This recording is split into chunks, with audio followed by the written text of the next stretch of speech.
Hello my dear student, मेरे YouTube channel में आपका स्वागत है। आप देख रहे हैं क्लास 12 की बायोलॉजी का चैप्टर मानव जनन, ह्यूमन रिप्रोडक्शन।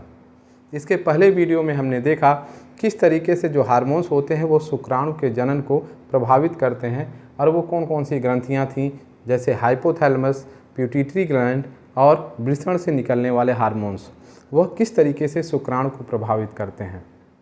आज का जो टॉपिक है वो है कि शुक्राणुओं की संरचना क्या होती है। अगर हम बात करते हैं शुक्राणु की तो ये नर युग्मक कहलाते हैं, मेल गैमीट कहलाते हैं। अब इनकी संरचना, इनकी बनावट कैसी होती है, इसके बारे में हम डिटेल में पढ़ते हैं। टॉपिक शुरू करते हैं कि पुरुष के नर युग्मक शुक्राणु कहलाते हैं। जो मेल गैमीट बनते हैं उनको हम शुक्राणु या स्पर्म कहते हैं। इसको इंग्लिश में एक शब्द और कहते हैं, उसको हम स्पर्मेटोजोआ भी बोलते हैं शुक्राणुओं को। साथ में इनका निर्माण कहाँ, वृषण की शुक्रजनक नलिका सेमनीफेरस ट्यूब्यूल्स में होता है। और जो शुक्राणु बनते हैं तो वृषण के अंदर पतली पतली नलिकाएं पाई जाती हैं, जिसको शुक्रजनक नलिका सेमनीफेरस ट्यूब्यूल्स कहते हैं। ये इसका फिगर है। इसमें शुक्राणुओं का निर्माण होता है और शुक्राणुओं का निर्माण करते हैं स्पर्मेटोगोनिया सेल, जिसको हम नर जर्म कोशिकाएं कहती हैं। यही कोशिकाएं शुक्राणुओं का निर्माण करती हैं। अब ये जो शुक्राणु बनते हैं इनकी संरचना कैसे होती है इसको हम समझते हैं। शुक्राणु की संरचना को निम्न भागों में हम बांट सकते हैं। जो शुक्राणु का शरीर है, आकार है, उसको हम 4 भागों में डिवाइड करते हैं। जो पहला भाग होता है उसको हम शीर्ष कहते हैं, हेड कहते हैं। दूसरे भाग को हम ग्रीवा कहते हैं। तीसरे भाग को मध्य भाग, मिडिल पीस, और चौथा जो होता है पुछ या उसको हम टेल कहेंगे। अब हम थोड़ा फिगर में समझते हैं। तो ये ऊपर वाला भाग, यहाँ से यहाँ तक ये वाला भाग शीर्ष कहलाता है। ये भाग क्या कहलाता है, शीर्ष कहलाता है। ये है शीर्ष। और यहाँ पे देखिएगा, यहाँ बहुत छोटी सी संरचना होती है जिसको हम ग्रीवा या नेक कहते हैं। तो एक बात, शीर्ष और ये मध्य भाग, यहाँ से यहाँ तक मध्य भाग होता है। इसके बीच में जो छोटी संरचना होती है उसको ग्रीवा या नेक कहते हैं, ये पाई जाती है।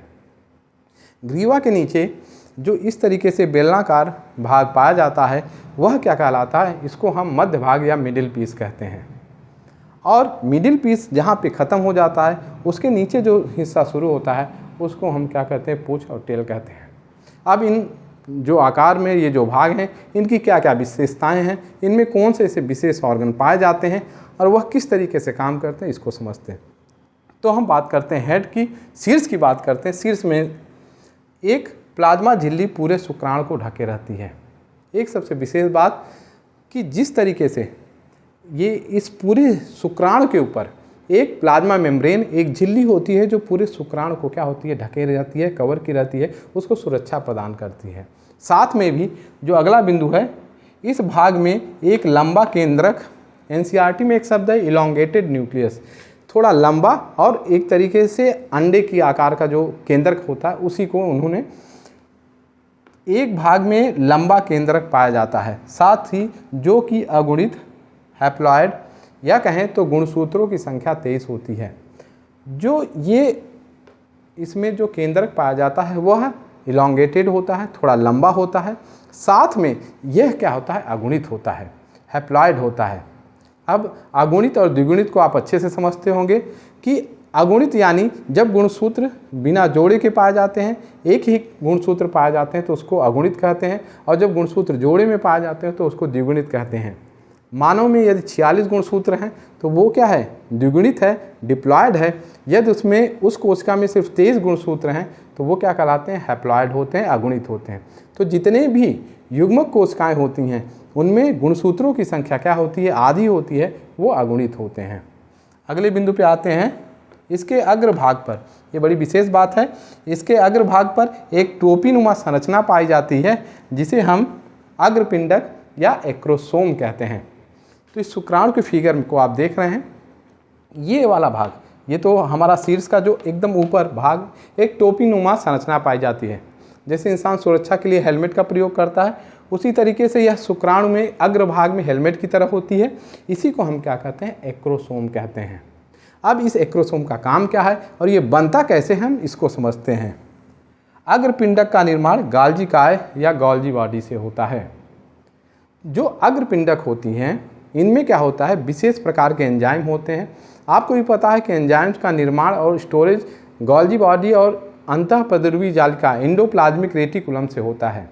तो ये जो गोल्जी बॉडी होते हैं, इनमें कुछ विशेष एंजाइम्स होते हैं, वो क्या करते हैं, एक संरचना बनाते हैं जिसको क्या कहते हैं, एक्रोसोम।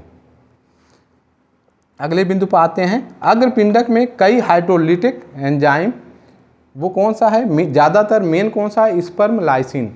ये लाइसिन एंजाइम पाया जाता है जो कि अंडाणु की दीवारों को भेदने में सहायक होता है। ध्यान से समझिएगा कि जो एक्रोसोम होता है इसका निर्माण हुआ गोल्जी बॉडी से, साथ में इसमें विशेष प्रकार के एंजाइम पाए जाते हैं, हाइड्रोलिटिक एंजाइम, और मेन कौन सा है, लाइसिन। ये क्या करता है कि जब शुक्राणु क्या होते हैं, जब निषेचन के लिए किसके पास जाते हैं, अंडाणु के पास जाते हैं, और जब वो अंडाणु के पास जाते हैं तो उसको घेर लेते हैं कई शुक्राणु।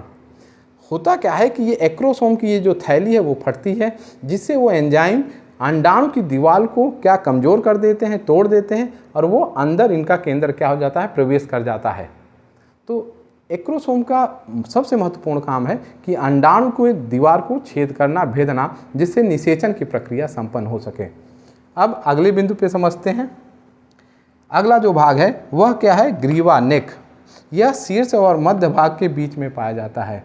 यह कहाँ पाया जाता है, शीर्ष और मध्य भाग में के बीच में पाया जाता है।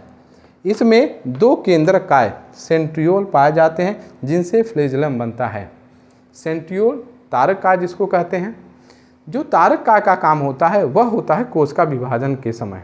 साथ में जो फ्लेजुलम क्या होता है, आप देख रहे होंगे शुक्राणुओं के मध्य में एक मोटी सी एक ट्यूब्यूल्स की संरचना पाई जाती है। यही ब्लू लाइन जो है, इसी को हम फ्लेजुलम कहते हैं। यह शुक्राणु को स्थायित्व और बनावट प्रदान करता है, और यह फ्लेजुलम उस शुक्राणु को गति भी प्रदान करती है।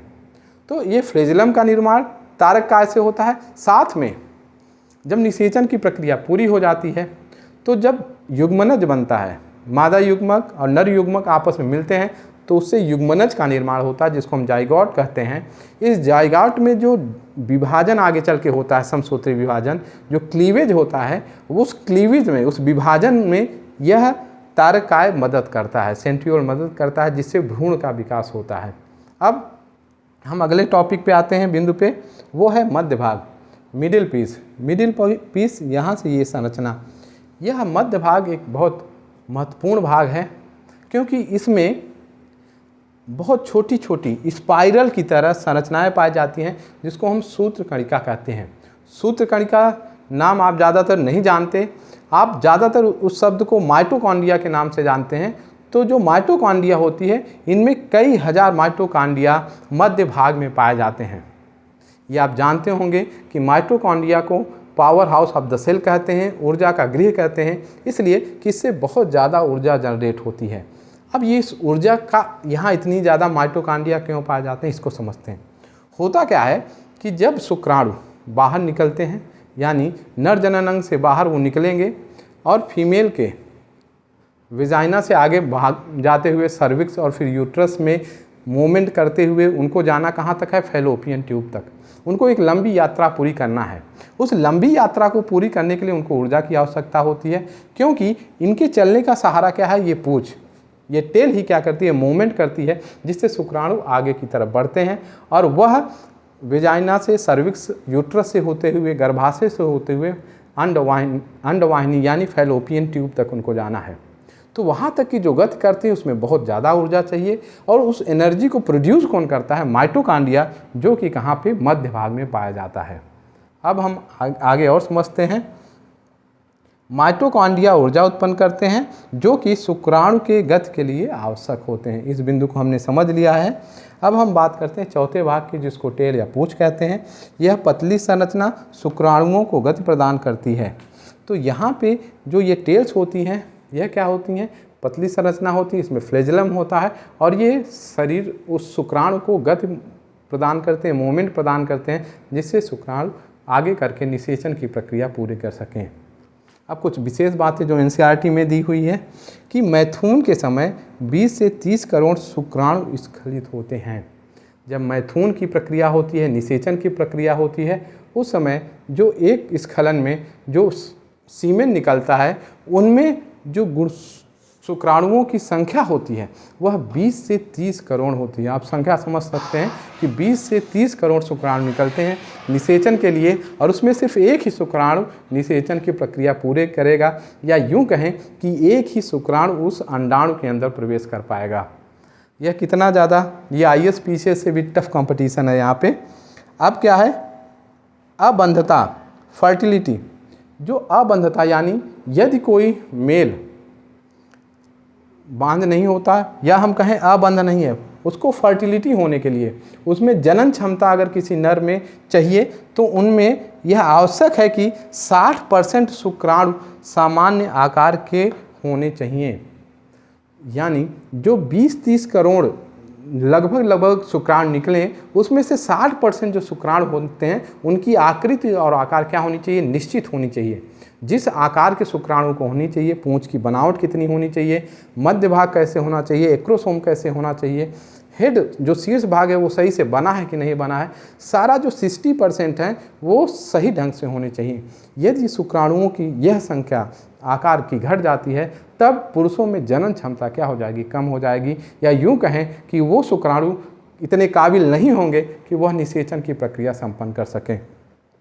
और जो बात बताई गई है वो ये है कि ये जो 60% है उनमें से 40% शुक्राणुओं में जनन के लिए एक निश्चित गतिशीलता होनी चाहिए।